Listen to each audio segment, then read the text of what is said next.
Jornal Band Cidade. Oferecimento Hyundai Urca. Falou Hyundai, falou Urca. Atenção, em 5 segundos, para mais de 100 municípios, Jornal Band Cidade.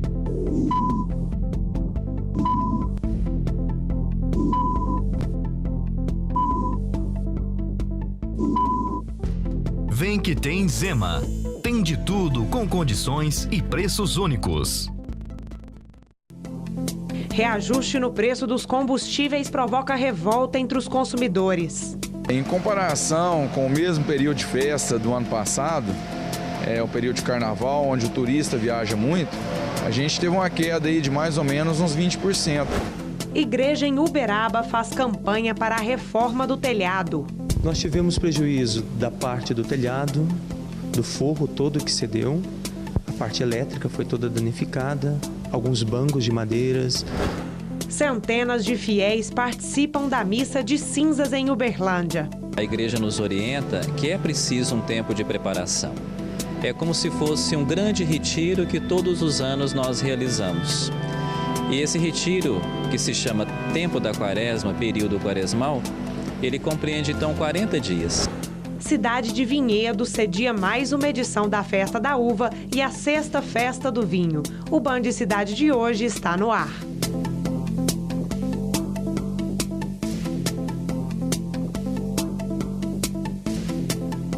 Boa noite. Matusalém Ferreira Júnior, acusado de matar Isabela e o casal de gêmeos que está preso em Uberaba, pode ser transferido a qualquer momento para um presídio do interior de São Paulo. O advogado Odilon dos Santos, que iria fazer a defesa do suspeito, oficializou hoje a renúncia.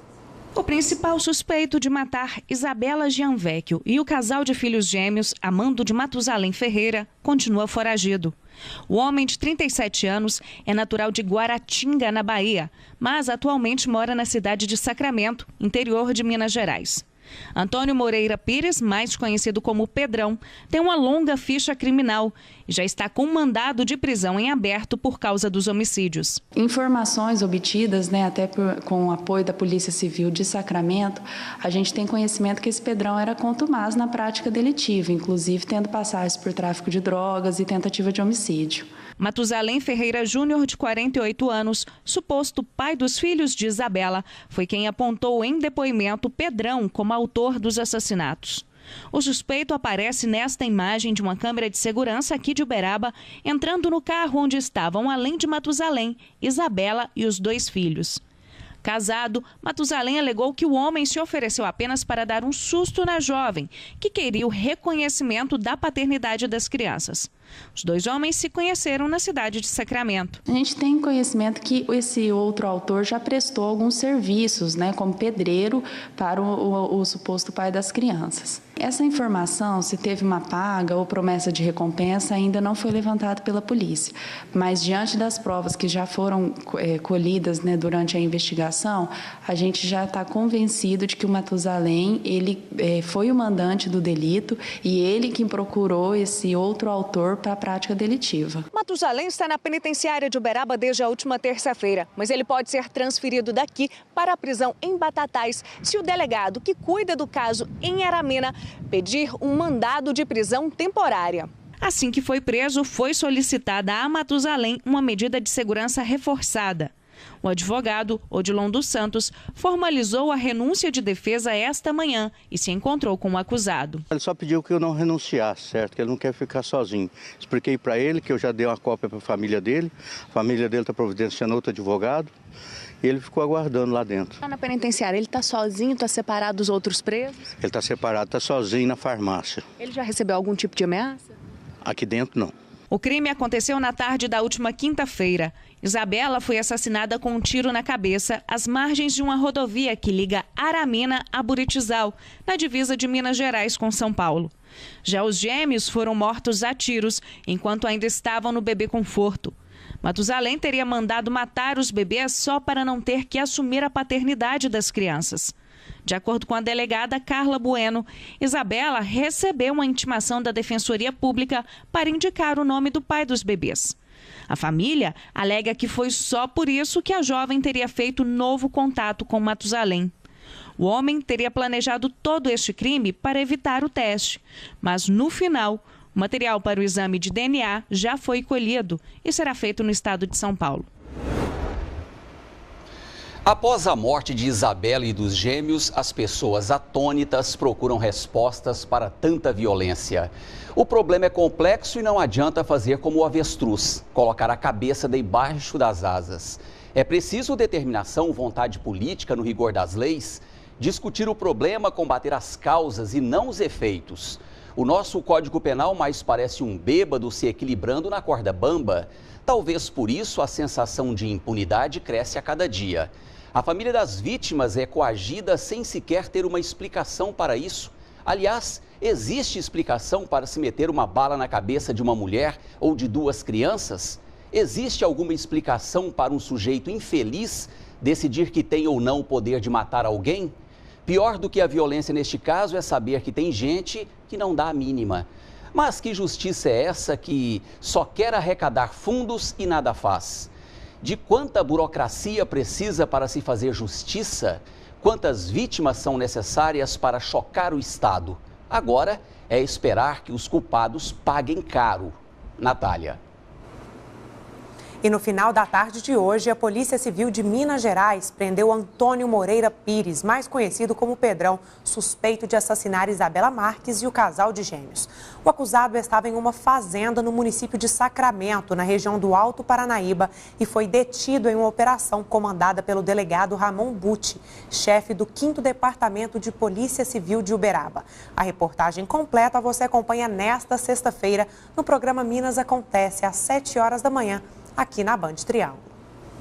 E centenas de fiéis se reuniram na Catedral Santa Terezinha, aqui em Uberlândia, para participarem da Missa de Cinzas. A celebração marca o início da Quaresma, período que para a comunidade cristã representa sacrifícios e reflexão.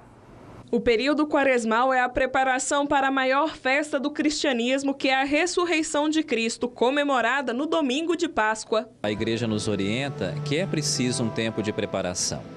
É como se fosse um grande retiro que todos os anos nós realizamos. E esse retiro, que se chama Tempo da Quaresma, período quaresmal, ele compreende então 40 dias. Na celebração, há um rito de imposição da cinza sobre as cabeças, o que faz lembrar que do pó o homem veio e ao pó retornará. O ciclo pascal compreende 3 tempos: preparação, celebração e prolongamento. Na quarta-feira de cinza se inicia a preparação, que vai até a quinta-feira da Semana Santa, quando começa o tríduo, que culmina no domingo de Páscoa, que esse ano vai ser no dia 5 de abril.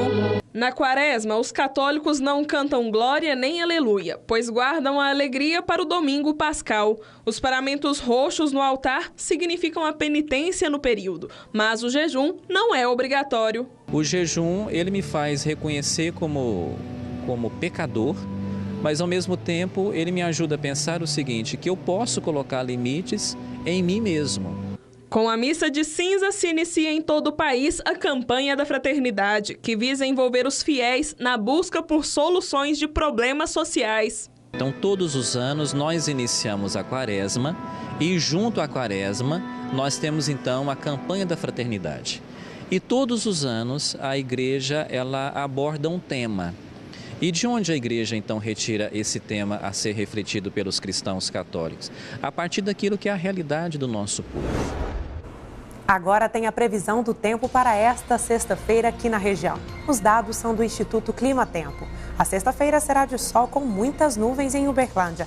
Deve chover a qualquer hora. A máxima será de 27 e a mínima de 19. Em Uberaba também pode chover amanhã. A máxima prevista é de 29 e a mínima de 18. Em Araxá, a sexta será nublada, com possibilidade de chuvas ao longo do dia. Máxima de 26 e mínima de 18 graus.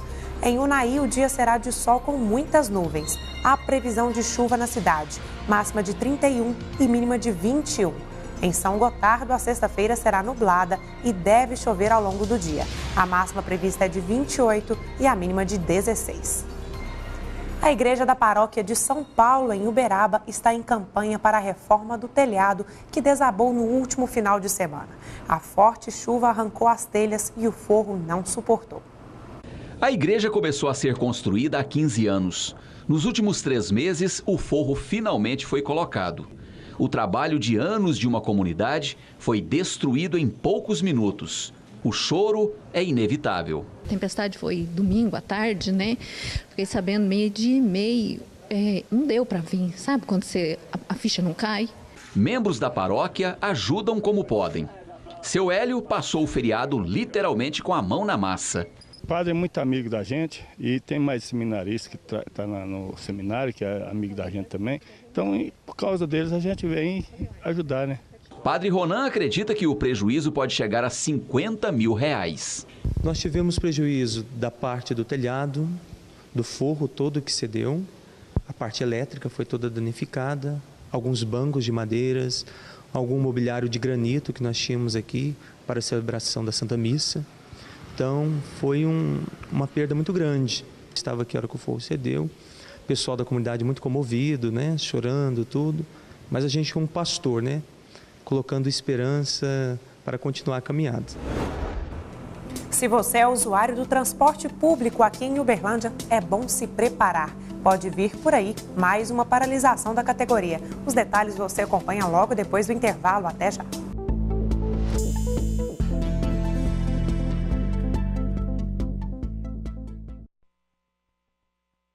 Se você é usuário do transporte público aqui em Uberlândia, é bom se preparar. Pode vir por aí mais uma paralisação da categoria.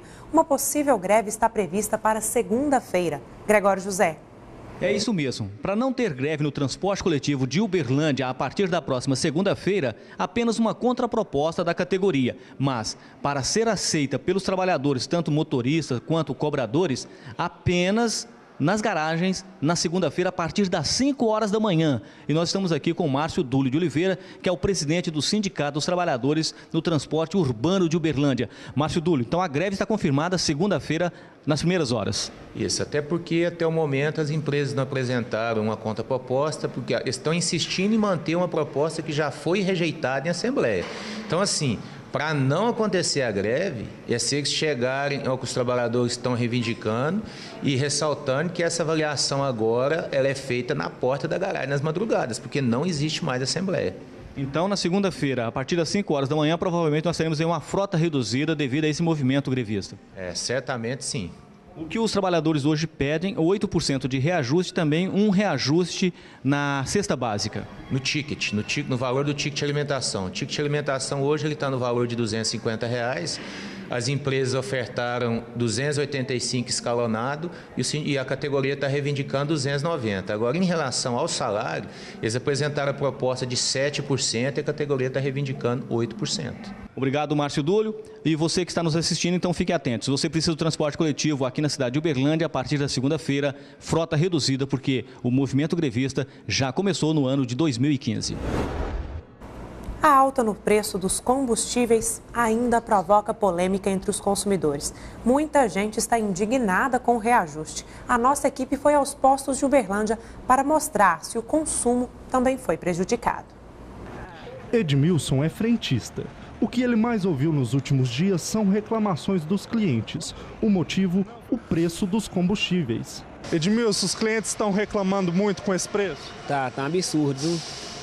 Com o aumento dos impostos que incidem sobre os combustíveis, anunciado desde o início do ano pelo governo federal, a saída encontrada pelos postos foi repassar o custo para o consumidor. A diferença foi sentida no bolso. Nossa, tá um absurdo, mas eu tenho que encher, né? Que eu tenho que ir embora, eu moro lá em Rondônia. Mas é um cúmulo, uma moto gasta R$50 para encher um tanque. Tá difícil, né? Como é que faz? Pesa no bolso? Pesa, né? A medida tenta reverter a forte deteriorização em 2014 pela fraca arrecadação do governo. A gasolina, por exemplo, registrou um aumento de mais de 2,5% apenas na segunda prévia de fevereiro, o que tem refletido nas vendas, segundo este gerente de posto. Em comparação com o mesmo período de festa do ano passado, o período de carnaval, onde o turista viaja muito, a gente teve uma queda aí de mais ou menos uns 20%. Este economista pensa o contrário. Ele acredita que o consumo não vai diminuir, já que o aumento é generalizado e as pessoas precisam abastecer os automóveis para que possam se deslocar. Esse aumento foi necessário devido aos mecanismos de represamento de preço utilizados ao longo dos últimos 4 anos, em que a Petrobras, diante de um aumento internacional do preço do petróleo ao longo desse período, importava petróleo mais caro no mercado internacional e vendia o petróleo mais barato no mercado doméstico.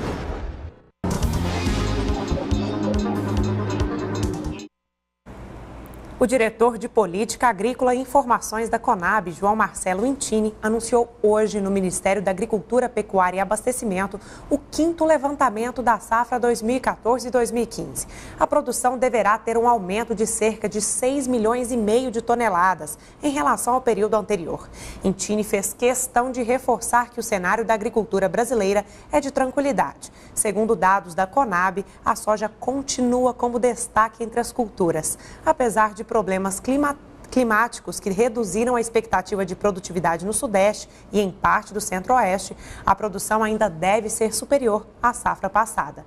Está previsto um incremento na ordem de 9,8%, o que equivale a um acréscimo de 8 milhões e 400 mil toneladas. O município de Vinhedo, no interior de São Paulo, cedia mais uma edição da Festa da Uva e a Sexta Festa do Vinho, com diversas atrações como turismo rural, exposição e venda de frutas e bebidas artesanais. Os eventos devem atrair mais de 400 mil pessoas este ano.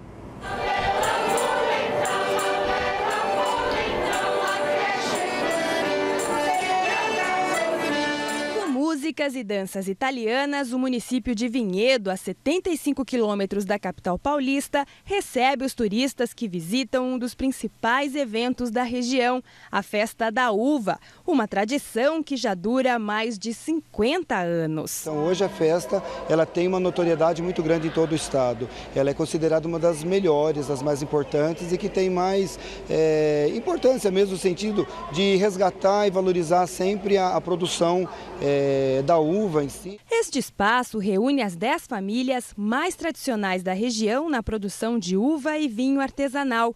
É o caso de Edson. Ele representa a 3ª geração da família Ferragutti na festa. A tradição rendeu até um rótulo especial. Esse aí na foto é o pai dele, na 3ª edição da Festa da Uva, em 1950. 99% das edições nós pegamos. Tudo isso daqui, na verdade, é um esforço, né? Não só da nossa família, como todas essas famílias que estão aqui nesse recinto. Uma das principais atrações da festa é esta exposição de frutas premiadas. Primeiro elas passam pela seleção dos próprios produtores, depois são julgadas por uma comissão técnica que avalia a apresentação e a uniformidade de cada uma. As primeiras colocadas ficam expostas ao público até o leilão que é realizado aqui mesmo no evento. Nos remates, uma caixa de uvas, por exemplo, chega a valer mais de R$1.000. Nelson e a esposa Regina também optaram pelo turismo no campo. Para eles, além de mais tranquilo, o destino é alternativa para quem quer se divertir sem enfrentar longos congestionamentos. E como a gente estava vindo para cá, a estrada tranquila e o pessoal descendo sentido Rio de Janeiro, Ubatuba, aquele movimento terrível, todo mundo parado e a gente andando tranquilo. Dá para dar relaxada, recarregar as energias.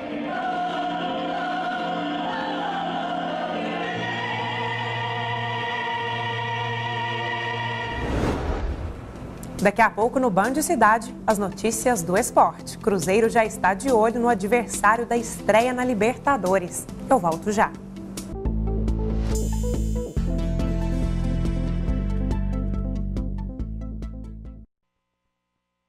O Atlético Mineiro estreou com derrota na Libertadores 2015. O time perdeu para o Colo-Colo em Santiago, no Chile, por 2-0. Flores e Paredes marcaram para o time chileno.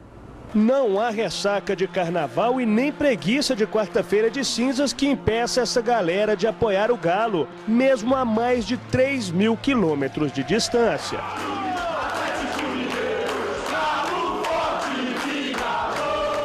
Antes da bola rolar, confiança, acompanhada de apreensão. Ansiedade sempre acontece, mas confiante. O Galo sempre acelera o coração da massa. Aniversariante do dia, o que você quer de presente do Atlético hoje? A vitória do Galão, claro. Pelo menos uns 2-0, 3, quem sabe. Com o passar do tempo e o Atlético jogando bem, o torcedor foi se soltando, ficando mais à vontade. A reação logo mudou de novo.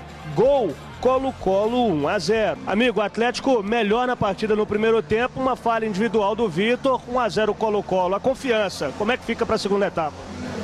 O Atlético está precisando dar uma acertada aí no segundo tempo, porque está sentindo muita falta dos dois laterais titulares. O Levi mudando algumas peças, né? Eu acho que tirando o Michael Suel, colocando o Dodô, que é um cara da base, é um cara que vai representar bem a equipe, acho que a gente vai conseguir virar o jogo na segunda etapa. A segunda etapa foi mais tensa. O Galo não repetia o bom futebol do primeiro tempo e o torcedor atento percebe tudo. Quando um deles engole seco, mau sinal. Colo-Colo 2-0. O Atlético entrou muito bem no primeiro tempo, fez algumas jogadas muito elegantes, entretanto esbarrou numa falha do Vitor. Já o Cruzeiro estreia na Libertadores na quarta-feira da semana que vem. O adversário da Raposa será o Universitário Sucre. O time do técnico Marcelo Oliveira quer se dar bem na competição. Falta uma semana para a estreia do Cruzeiro na Libertadores. Mas a fase de grupos já começou e tem jogador de olho nos jogos que estão rolando. Tá em casa, você vai sempre estar assistindo um futebol, vai estar assistindo um jogo e sempre que passar o jogo do seu adversário, que vai ser o próximo, estiver jogando, você vai estar de olho, porque isso já é um preparativo já para o jogo seguinte. O foco está nos 3 adversários da Raposa nesta primeira fase. É hora de conhecer quem são os bolivianos, argentinos e venezuelanos. Claro que a gente sempre faz um estudo antes dos jogos sobre o adversário. O Marcelo tem tudo isso, passa para a gente. Mas a gente fica sabendo mais perto do jogo mesmo. Mas o primeiro adversário do Cruzeiro, Henrique conhece bem. Em 2009, enfrentou pela fase de grupos o Universitário de Sucre e venceu por 1-0.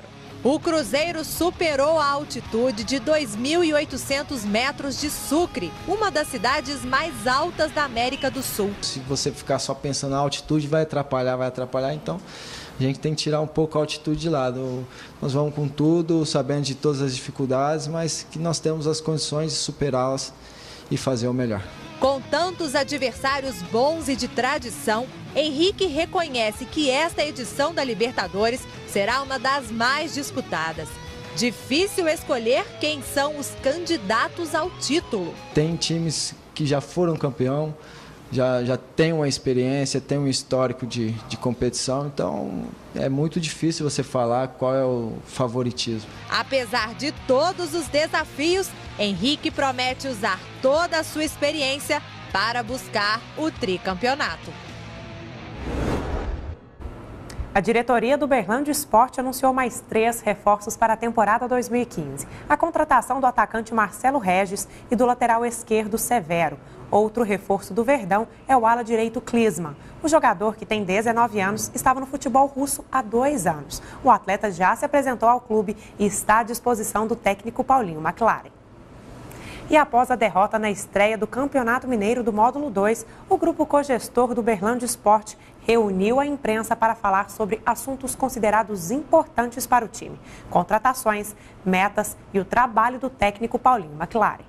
O Uberlândia, dentro dessa proposta que nós temos, juntamente com o Guto, justamente com todo o time do Uberlândia, nós não estamos montando um time esse ano, é importante ficar claro isso, especificamente para o Campeonato Mineiro. Nós temos o planejamento, né, Guto, de um campeonato agora, de uma Copa Minas, que é bem provável que saia, e o time já tem previsões, inclusive, de excursões à Europa, excursões à China, muito tranquilo, é um treinador diferenciado, é um treinador que está fazendo um trabalho que nós estamos acompanhando aqui, não é para um jogo nem para 3 jogos, é um jogador para uma campanha maior e tem total apoio da diretoria, da presidência do Uberlândia, como do grupo cogestor também. E nós temos ainda alguns nomes ajustando, mas deverá ter sim, ao longo não digo essa semana necessariamente, mas os próximos dias. Mas a tua pergunta me permite responder um ponto importante.